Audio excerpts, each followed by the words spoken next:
Well, thanks everyone for tuning in to the latest installment of the Marine Corps Reserve Association podcast. I'm Ken Hopper, your host, or known to my Marine Corps brethren as Chopper. We're fortunate today to have Major General James Williams, United States Marine Corps, retired. A little intro on General Williams for those that don't know him. He's a proud graduate of Slippery Rock University. He was commissioned in 1976. His first assignment following the basic school was the 3rd MARDIV, where he was a platoon leader. Then, in what I thought was pretty fascinating, I didn't even know this, sir, and you and I have known each other for a couple of years. You're the ceremonial platoon leader as a captain at the White House as a presidential military social aide to both President Carter and President Reagan. That would be a whole episode in itself just to hear the stories on that one. You then went to 14th Marines, 2nd Battalion there as became the Battery XO and then the CO. 4th Recon Battalion as the OPSO and the XO. Went to 4th MARDIV.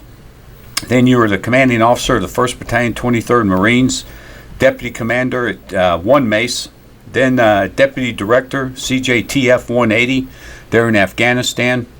Then once you picked up your flag rank, you became commander, commanding general of 1 Mace, assistant division commander of 2nd MARDIV and 4th MARDIV CG.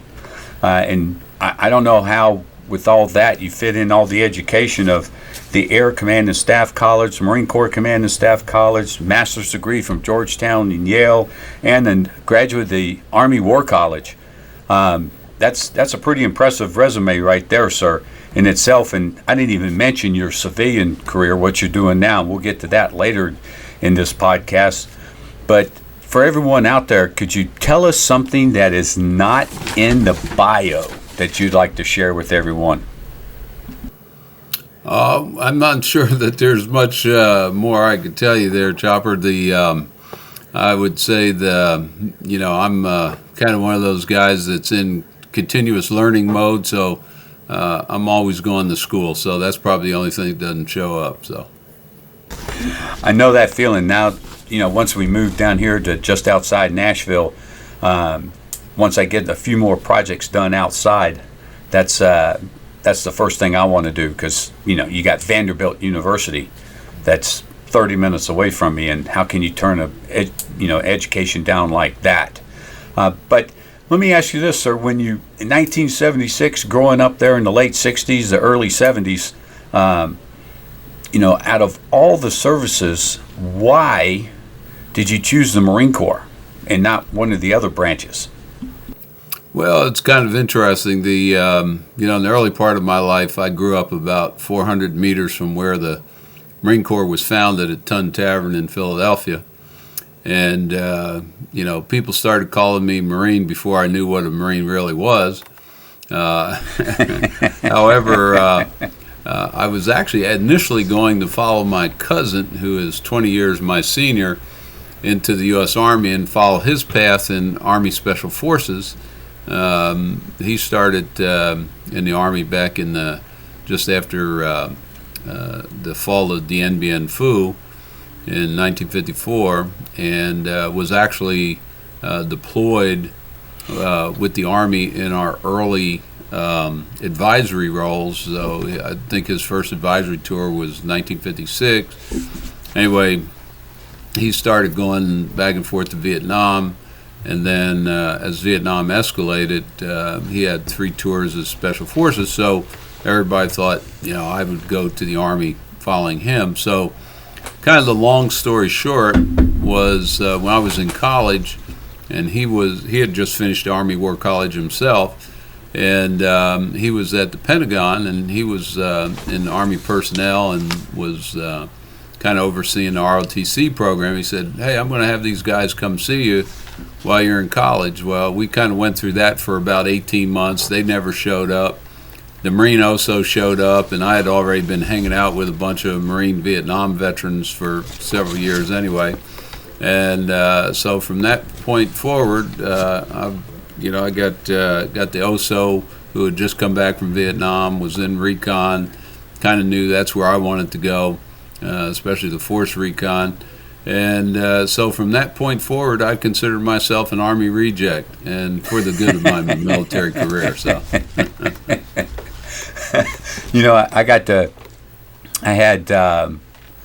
I can go back all the way.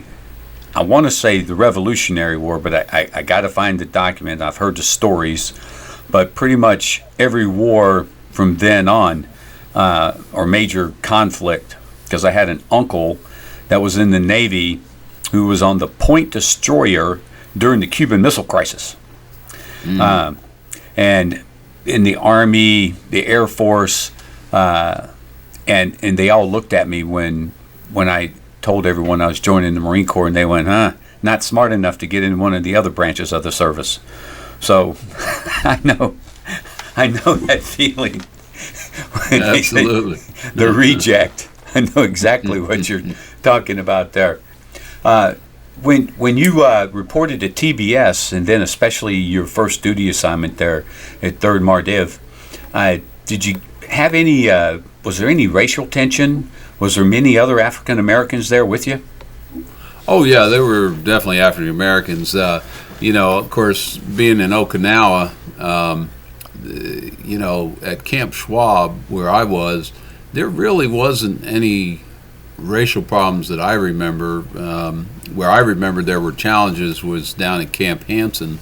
There seemed to be more problems down there. I guess because we were further north, there was less issues.